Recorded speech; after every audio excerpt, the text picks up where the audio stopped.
Salut les cathos, aujourd'hui nous sommes le 4 novembre et nous fêtons Saint Charles Borromée. Saint Charles Borromée est né au sein de l'opulence et des grandeurs. Devait être l'un des plus illustres pontifes de l'Église dans tous les temps. Sa vocation se révéla d'une manière si remarquable que son père le destina dès son enfance au service des autels.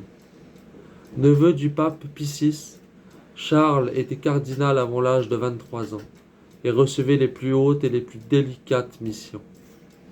Après son élévation au sacerdoce, il fut promu à l'archevêché de Milan, qu'il devait diriger avec la sagesse et la science des vieillards.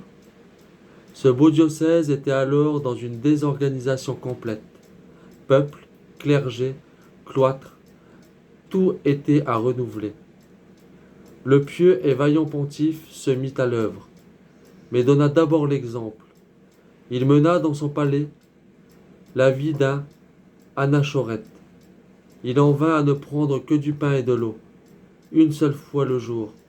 Ses austérités atteignirent une telle proportion que le pape dut exiger de sa part plus de modération dans la pénitence. Il vendit des meubles précieux, se débarrassa de ses pompeux ornements, employa tout ce qu'il avait de revenus à l'entretien des séminaires, des hôpitaux, des écoles et au soulagement des pauvres honteux et des mendiants. Son personnel était soumis à une règle sévère. Les heures de prière étaient marquées et personne ne s'absentait alors sans permission.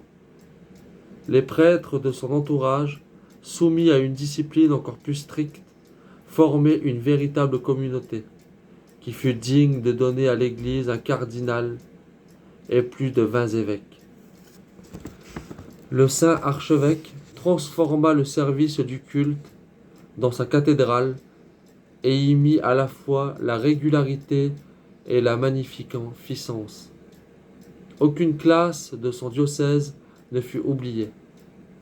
Toutes les œuvres nécessaires furent fondées, et l'on vit apparaître partout une merveilleuse efflorescence de vie chrétienne.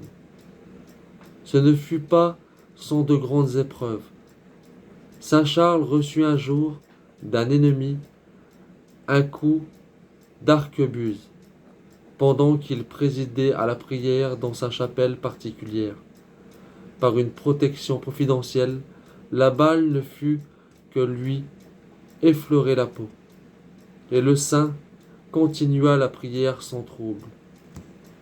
On sait le dévouement qu'il montra pendant la peste de Milan. Il visitait toutes les maisons et les hôpitaux, et sauva la vie par ses charités à 70 000 malheureux.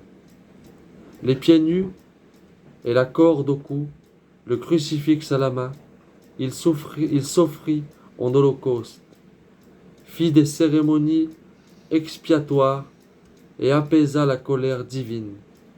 Il mourut sur la cendre à 46 ans. Que Dieu vous bénisse et à plus les cathos!